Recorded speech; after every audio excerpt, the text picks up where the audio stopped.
દેવાયત પંડિત આગમવાડીમાં કહે છે કે લક્ષ્મી લૂંટાશે લોકો તણી, નહીં કોઈ રાવ કે ફરિયાદ।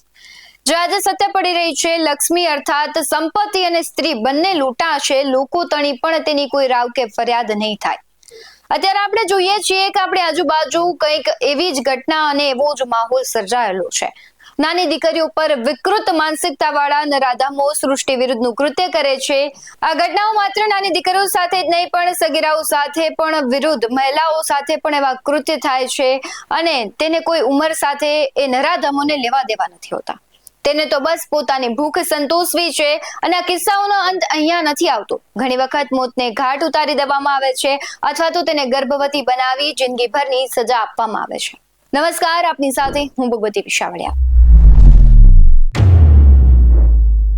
રાજ્યના મુખ્ય શહેરોમાંથી જનધ્ય કૃત્યોના કિસ્સાઓ અવારનવાર સામે આવે છે। ત્યારે રાજકોટમાં રહેતી 13 વર્ષીય સગીરા સાથે તેના જ પિતરાય ભાઈ અને પિતરાય ભાઈના મિત્રએ મળી અવારનવાર દુષ્કર્મ આચરી ગર્ભવતી બનાવી દીધી હોવાની પોલીસ ફરિયાદ નોંધાયા બાદ સગીરા દ્વારા તેના ગર્ભમાં રહેલા 33 સપ્તાહના ગર્ભપાત માટે મંજૂરી માંગવામાં આવી હતી, જેની મેડિકલ સારવાર કરવામાં આવતા શનિવારના રોજ સગીરાએ બાળકીને જન્મ આપ્યો। હાલ રાજકોટની જનાના હોસ્પિટલમાં સગીરા અને બાળકી બંને સારવાર હેઠળ છે અને બંનેની તબિયત સ્થિર હોવાનું પણ કહેવામાં આવી રહ્યું છે, જેને આગામી એકાદ સપ્તાહ સુધી ઓબ્ઝર્વેશન હેઠળ રાખી આગળની કાર્યવાહી હાથ ધરવામાં આવશે। ઉલ્લેખનીય બાબત છે કે ગત તારીખ 13 મેના રોજ મંગળવારે સગીરાને પલ્સ પ્રોટેક્શન સાથે રાજકોટની જનાના હોસ્પિટલમાં દાખલ કરવામાં આવી। તેના પરિવારજનો સાથે મેડિકલી એક્સપર્ટ કમિટી, જેમાં તમામ 4 થી 5 જેટલા નિષ્ણાંત તબીબ દ્વારા રિપોર્ટ તપાસી ગર્ભપાત માટે પ્રોસેસ કરવા અંગે સગીરા તેમજ પરિવારજનોની સહમતિ મેળવ્યા બાદ ગર્ભપાત કરવામાં આવ્યો છે। અને પહેલા સુરતમાંથી પણ એક ઘટના સામે આવી હતી, જ્યાં 23 વર્ષની શિક્ષિકાએ 13 વર્ષના સગીર સાથે શારીરિક સંબંધો બાંધ્યા અને ત્યારબાદ તે બંને ભાગી ગયા। પોલીસ પકડમાં આવતા જ ખુલાસો થયો કે શિક્ષિકાના પેટમાં રહેલું બાળક સગીરનું છે।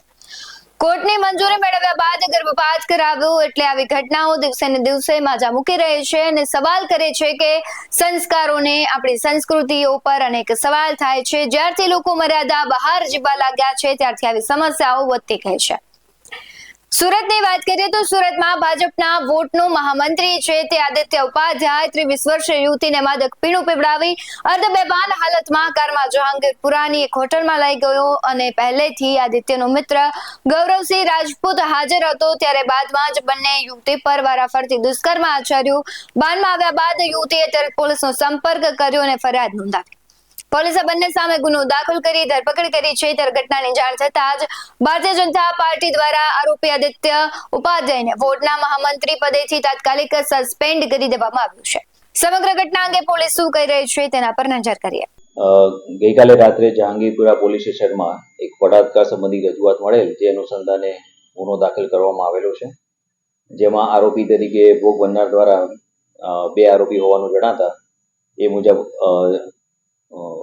ગેંગરેપની જે કલમ છે એ કલમનો ઉમેરો કરવામાં આવેલો છે।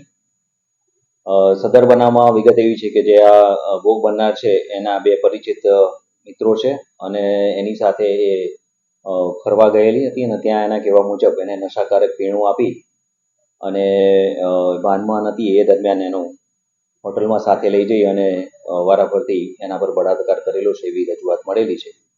એ સંબંધે ફરિયાદ નોંધવામાં આવેલી છે અને ગુનાના કામે જે 2 નામ એને જણાવેલા છે એ 2 આરોપીઓની હાલમાં અટકાયત કરવામાં આવેલી છે।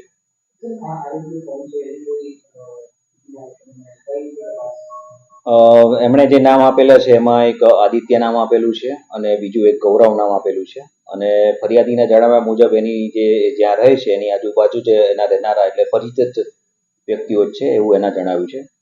એ 2 વ્યક્તિની હાલમાં અટકાયત કરવામાં આવેલી છે અને ભોગ બનનારે જે વિગત જણાવેલી છે એ મુજબ આગળની તપાસની કાર્યવાહી ચાલુમાં છે। વરવી માનસિકતા ધરાવતા લોકો જનધ્ય કૃત્યો આચરે છે। સંબંધની કોઈ સીમા કે મર્યાદા તેમને નડતી નથી। હજુ સમય ખરાબ આવશે, કારણ કે નરાધમો હવે મોબાઈલનો ઉપયોગ કરી વિકૃત વિડીયો જોઈ આવા કૃત્યો આચરવાના અનેક કિસ્સાઓ સામે આવે છે। આ મુદ્દે તમારું શું કહેવું છે કમેન્ટ કરી જરૂરથી જણાવજો। આવા જ વધુ અહેવાલો સાથે ફરી મળતા રહીશું। તમે અમારી YouTube ચેનલને સબસ્ક્રાઇબ કરવાનું, અમને Facebook અને Instagram પર ફોલો કરવાનું ભૂલશો નહીં। બાકી અવનવી અપડેટ્સ મેળવવા માટે જોતા રહો BS9 TV ન્યૂઝ। નમસ્કાર।